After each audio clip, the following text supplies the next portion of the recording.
j'aimerais juste vous inviter durant ce Noël à parler au moins à une personne de Jésus. Amen. Ce que Jésus est venu faire il y a 2000 ans de cela, vous seriez étonnés qu'il y a encore beaucoup qui ne sont pas au courant de ça. Parle à quelqu'un de Jésus ce Noël.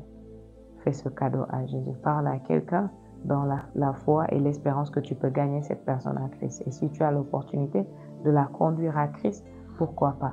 Conduis cette personne à Christ. Amen. Conduis cette personne à Christ pour la gloire de Dieu. Parle à quelqu'un.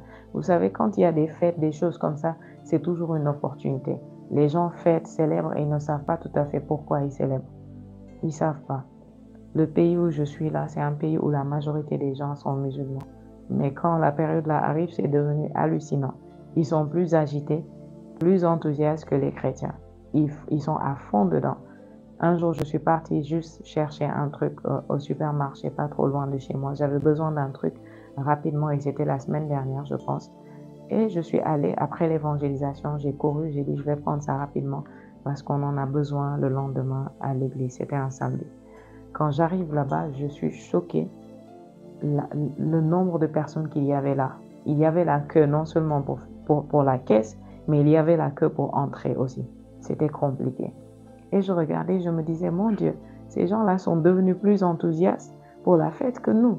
Et la plupart de ceux qui sont dans le supermarché, vous le savez, c'est eux aussi. Amen. Donc, c'est une opportunité pour nous d'aller faire ces gens et de dire, est-ce que vous savez pourquoi on célèbre Noël? Est-ce que vous savez ce qui se passe à Noël? Vous voyez, j'ai toujours utilisé des opportunités comme ça, que ce soit Noël, Pâques, même la Saint-Valentin.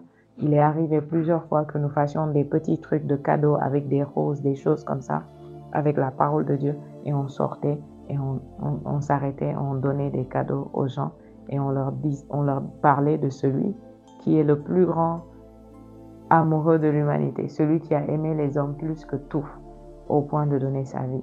Et c'était très touchant. La plupart étaient beaucoup touchés. Donc, utilisez toute opportunité qui se présente à vous. C'est ça aussi, racheter le temps. Parce que les jours que nous vivons sont mauvais.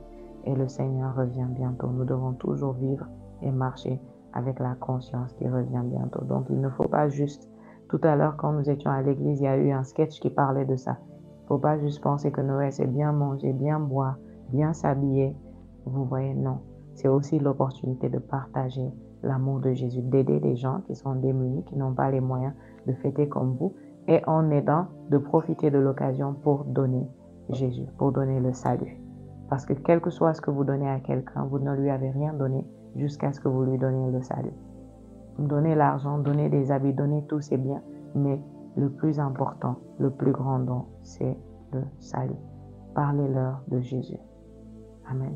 Parlez-leur de Jésus. Dites-leur qui il est et ce qu'il a fait pour eux. Certains croiront, d'autres ne croiront pas. Mais faites votre devoir de leur parler. Amen.